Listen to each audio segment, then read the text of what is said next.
Mr. Zver, 1 minute. Hvala za besedo, gospod predsedujoči. Ponedeljek zvečer sem že na tem mestu spregovoril o številkah žrtev, ki jih je povzročil brutalni režim v Iranu. Nocoj bi pa rad podčrtal nekatere stvari, ki jih je nujno potrebno sprejeti.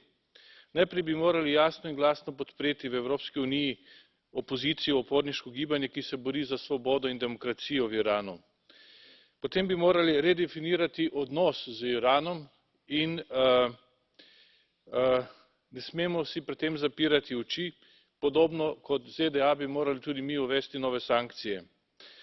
Seveda bi morali še nekatere druge konkretne ukrepe proti iranskemu režimu uvesti, ki ni brutalen le proti svojim državljanom, ampak predstavlja tudi grožnjo v regiji. Postaja faktor nestabilnosti, razvijajo nova orožja, ne samo da grozijo Izraelu, ampak tudi drugim državam v regiji in tudi Evropske unije.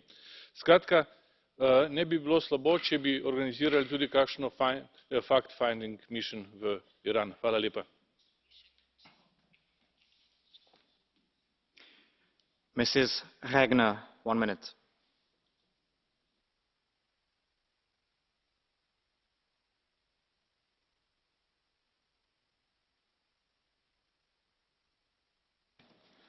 Not in the chamber.